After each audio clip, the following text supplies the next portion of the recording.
Dalam kesempatan ini, saya akan melakukan praktik coaching supervisi akademik guna untuk memenuhi tugas pendidikan guru penggerak modul 2.3. Di sini perkenalkan, nama saya Herlina Maharani, guru di UPT SD Negeri Topo 1, calon guru penggerak angkatan 11 yang akan berperan sebagai observer. Di sebelah saya ada Bu Ritanti yang akan berperan sebagai coach, kemudian ada Bu Rengganis yang akan berperan sebagai coaching.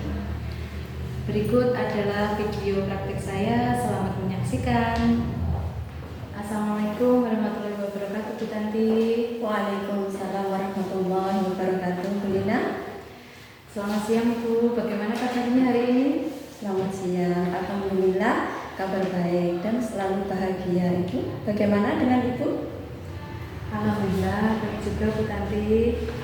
Iya Bu, saya dengar hari ini Ibu akan melakukan coaching bersama rekan Ibu ya. Apakah benar demikian Bu? Iya Bu, benar. Rencananya setelah ini saya akan melakukan coaching terhadap rekan saya. Tadi beliau sudah ingin curhat tentang masalah yang sedang dihadapinya, Bu Lina. Baiklah Bu Tan, saya di sini nanti akan melakukan observasi mengenai proses coaching yang akan dilakukan. Apakah Ibu bersedia? Baik Bu Lina, dengan senang hati, karena ini dapat membantu saya dalam mengembangkan keterampilan coaching saya. Baik Bu, kalau begitu sebelum kita mulai coaching, kita diskusikan terlebih dahulu mengenai rubrik penilaian yang akan saya gunakan untuk mengamati proses coaching ini. Di mana dalam melakukan coaching ini, Ibu menggunakan rubrik penilaian seperti apa? Sudah sesuai dengan dalam menggunakan alur tirta atau belum? Kemudian bagaimana Ibu menyampaikan pertanyaan? Kemudian sudah berbobot atau belum? Menggunakan kata kunci yang disampaikan oleh coach, serta bagaimana coach menyampaikan ataupun menanggapi pertanyaan-pertanyaan yang diajukan oleh Bu Tanti. Nanti jangan lupa ya Bu, saat proses pelaksanaan coaching, Ibu juga menyesuaikan dengan prinsip coaching seperti kemitraan proses kreatif dan memaksimalkan potensi.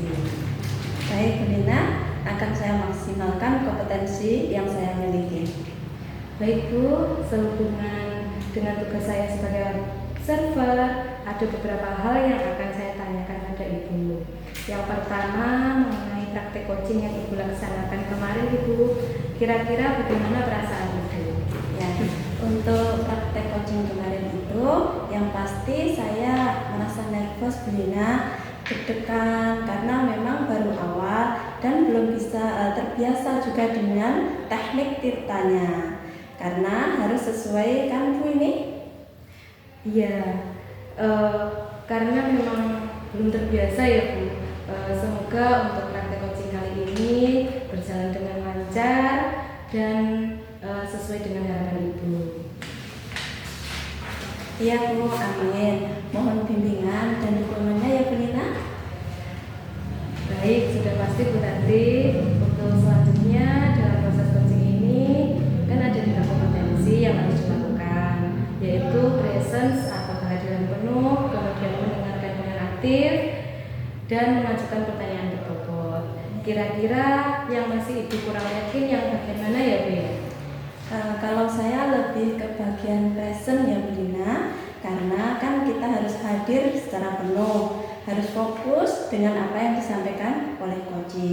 Kalau kita kurang fokus, otomatis kita menjadi kurang aktif dalam menanggapi coach, dan tentunya sulit juga dalam mengajukan pertanyaan-pertanyaan. Baik, jadi Ibu merasa di bagian present ini yang perlu Ibu kembangkan lagi ya Bu? Iya Bu Lina. Baik, terakhir Ibu, apa yang Ibu inginkan dari coaching ini? Nah, yang pasti yang saya harapkan dari proses coaching ini adalah saya dapat membimbing coach untuk bisa mencari solusi atas permasalahan yang ia hadapi, dan juga coach memiliki rencana aksi atau rencana ke depan apa yang harus dilakukannya, sehingga akan membawa perubahan ke arah yang lebih baik lagi Bu. Baik Bu, semoga coaching ini dapat berjalan dengan lancar ya Bu. Dan selanjutnya saya persilakan Ibu untuk melakukan coaching. Saya sebagai observer akan mengamati coaching yang akan dilakukan Ibu sesuai dengan rubrik yang telah kita sepakati. Dan tentunya pada bagian present, apakah nantinya akan biasa saja atau justru akan meningkat dengan sangat baik. Silahkan untuk dilanjutkan ya Bu. Siap baik Bu, terima kasih sebelumnya dan semoga kegiatan ini bisa berjalan dengan lancar. Amin. Assalamualaikum Bu Tanti. Waalaikumsalam Ganis. Bagaimana kabarnya Bu Tanti? Alhamdulillah baik Bu. Bagaimana dengan kabar Bu Ganis? Alhamdulillah Bu, baik juga. Ada yang bisa saya bantu Bu? Baik Bu Tanti, bolehkah saya meminta waktunya Bu? Jadi begini, saya itu mau bercerita tentang masalah yang saya alami ketika berada di kelas. Ya, baik Bu Ganis. Apa yang mau Ibu ceritakan? Begini Bu Tanti, jadi saya itu sebenarnya ingin menciptakan lingkungan belajar yang nyaman dengan anak di kelas 6 supaya anak-anak itu bisa fokus ke materi urusan. Tetapi saya masih memiliki 2 orang murid di mana mereka itu seperti perlu perhatian khusus. Yang pertama yaitu murid saya belum lancar membaca, dan yang satu lagi kurang fokus dalam belajar, sehingga mereka itu sulit mengingat apa yang baru saja diajarkan. Oh baik Bu, saya paham. Jadi tujuannya adalah seluruh anak kelas 6 bisa fokus ke materi yang ada di kelas 6. Begitu ya Bu Ganis?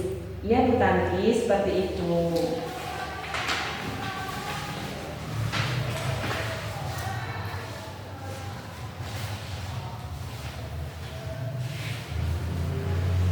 Oke Bu Ganis, coba sekarang kita gali lebih dahulu. Dari skala 1 sampai 10, sejauh mana Ibu memiliki kompetensi pengelolaan kelas?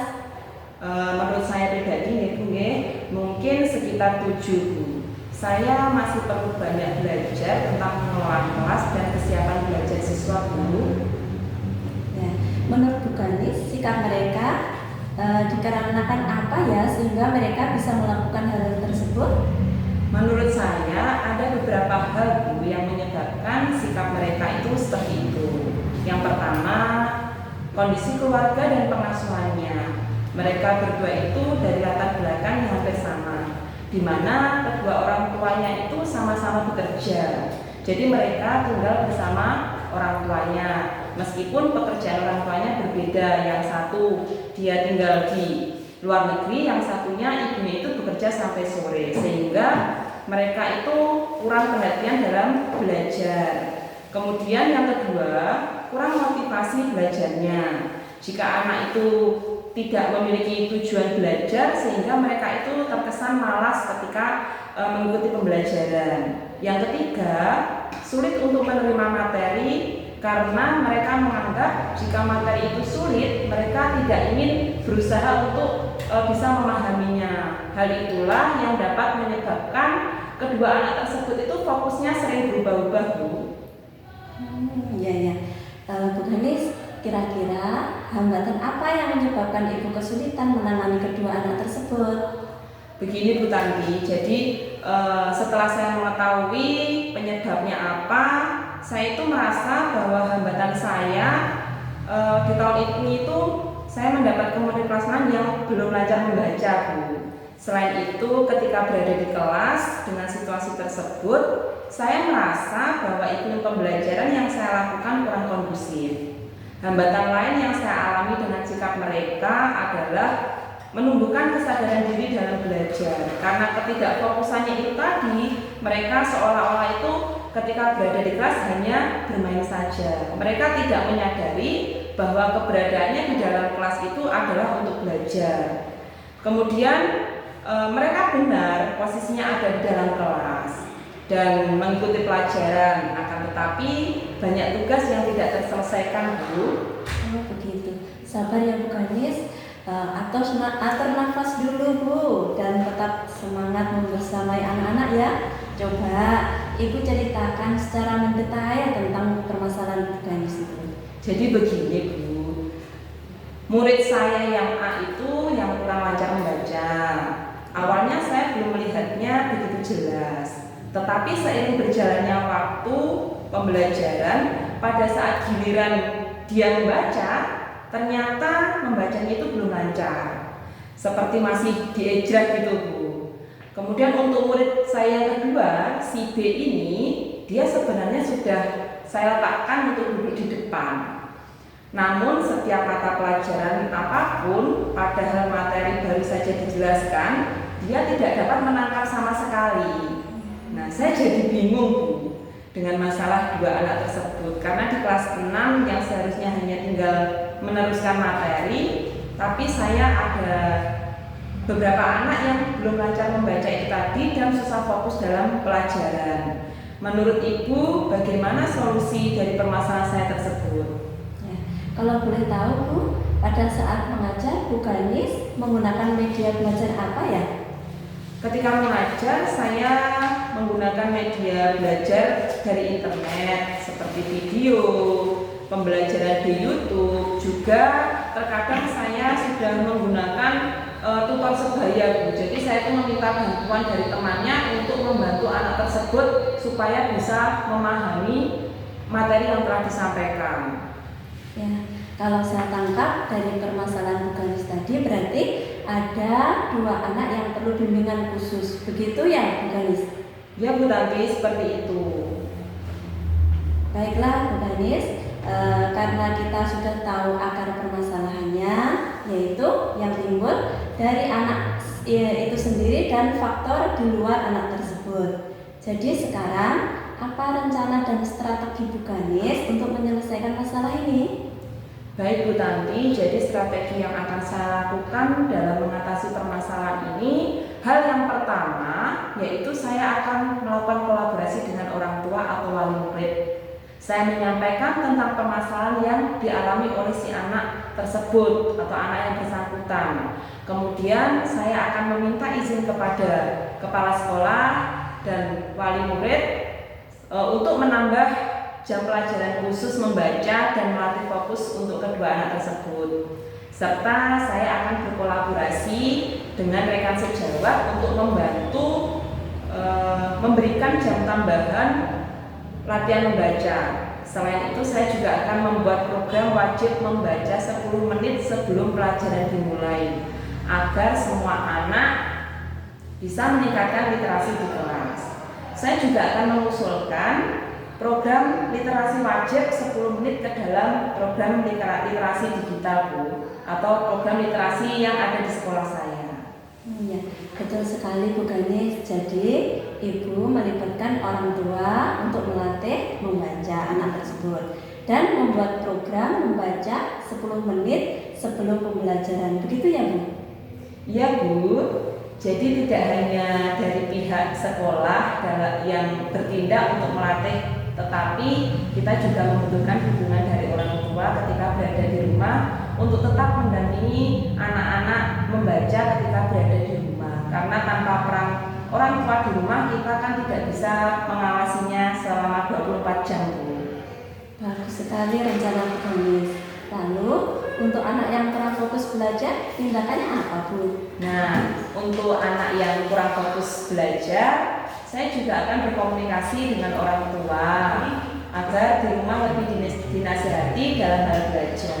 Karena mengingat banyak faktor di rumah mengapa anak jarang belajar yang menjadikan sulit fokus dalam pembelajaran di sekolah. Rencana yang cukup bagus Bu. Saya setuju dengan itu. Nah, untuk keberhasilan rencana itu Bu, apa dukungan yang Ibu butuhkan untuk berjalannya kegiatan itu? Saya membutuhkan dukungan dari kepala sekolah, rekan sejawat, murid, dan orang tua murid. Karena dengan kita melakukan kolaborasi, pasti kegiatan ini akan berjalan dengan baik dan insya Allah akan berhasil.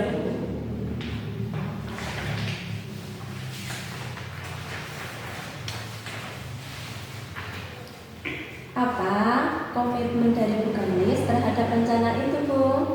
Jadi begini, saya berkomitmen untuk selalu membantu permasalahan murid yang ada di kelas, meskipun itu harus menambah jam pelajaran atau menggunakan cara lain. Saya berharap meski di kelas 6, saya tidak hanya fokus ke hasil belajar siswa, namun juga membantu dalam proses pembelajaran atau masalah yang sedang dihadapi siswa. Wah, bagus sekali Bu Ganis. Saya sangat mendukung apa yang akan Ibu lakukan. Mudah-mudahan semua berjalan dengan lancar sesuai dengan yang diharapkan ya Bu. Kira-kira kapan Bu akan melaksanakan rencana tersebut? Akan insya Allah ya Bu, akan saya mulai minggu depan ini Bu, dimulai dengan berkolaborasi dengan kepala sekolah dan orang tua siswa. Ya Bu kan, saya tunggu kabar baiknya setelah melaksanakan rencana yang Bu Ganis siapkan. Semoga berhasil ya Bu dari apa yang sudah Ibu rencanakan tadi. Kesimpulan apa yang diperoleh dari sesi coaching saat ini Bu? Kesimpulan yang saya dapatkan dari hasil diskusi kita hari ini adalah bahwasannya segala sesuatu yang terjadi di dalam kelas pasti ada faktor yang mempengaruhinya, baik itu berasal dari diri maupun dari luar diri siswa tersebut. Hal itu dapat menyebabkan hambatan dalam keberhasilan tujuan pembelajaran, dan dari hambatan tersebut pasti ada solusi yang bisa kita ambil supaya bisa memberikan dampak positif dari masalah tersebut. Salah satunya yaitu dengan menerapkan strategi tepat sasaran. Yang pertama yaitu dengan menjalin kolaborasi dengan orang tua. Kedua, menciptakan lingkungan belajar yang aman, nyaman, dan sesuai dengan kebutuhan murid. Yang ketiga itu penggunaan metode pembelajaran yang bervariasi sehingga kita dapat memenuhi kebutuhan belajar murid. Dan yang keempat, tidak lupa kita harus tetap memberikan motivasi belajar Bu. Ide yang sangat bagus bukan? Jangan sungkan untuk bercerita tentang permasalahan yang Ibu Ganis hadapi di kelas maupun di sekolah. Bagaimana perasaan Bu Ganis setelah melakukan percakapan dengan saya? Alhamdulillah Bu, saya merasa beban pikiran saya berkurang. Saya merasa lega. Terima kasih banyak ya Bu atas waktu dan bimbingan yang diberikan. Saya merasa mendapatkan kepercayaan diri dalam diri saya ketika saya harus menyelesaikan sebuah permasalahan. Kemudian mudah-mudahan kita semua bisa menjadi guru yang selalu dirindukan oleh murid-murid kita ya Bu. Selamat menjalankan kegiatan yang lainnya Bu Tanti. Saya mohon izin pamit dulu ya Bu. Assalamualaikum. Sama-sama Bu Ganis. Sampai jumpa lagi. Waalaikumsalam warahmatullahi wabarakatuh. Sama-sama.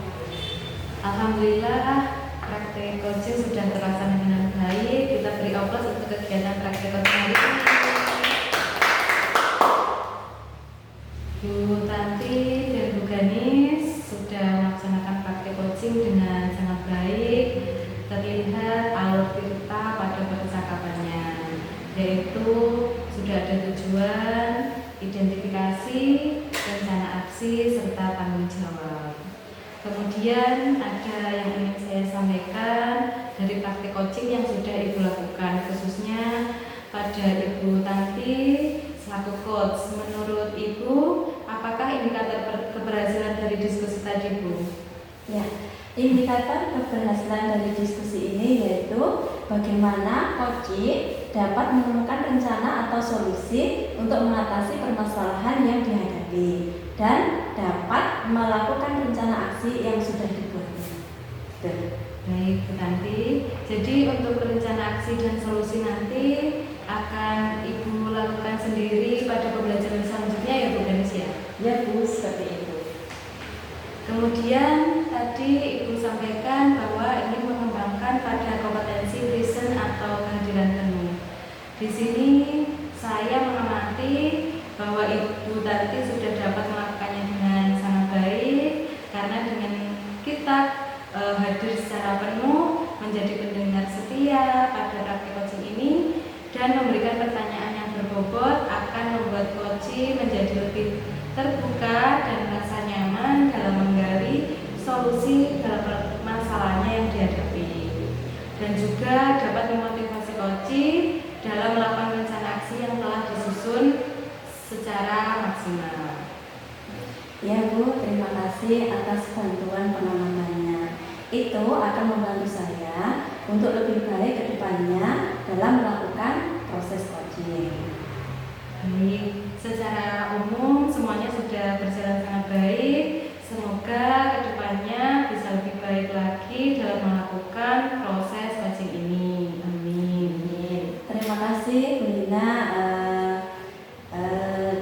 Saya sebagai coach dan Ibu Gayu sebagai coach atas praktik coaching hari ini dan bisa memberikan pembelajaran pada kita semua bahwa menjadi coach memang harus memperhatikan kompetensi-kompetensi sehingga tercipta solusi dari permasalahan yang dihadapi coaching. Mungkin ada yang masih ingin disampaikan Bu atau sudah cukup? Baik Bu, sepertinya dari saya sudah cukup Bu. Ya baik Bu Lina, jika sudah cukup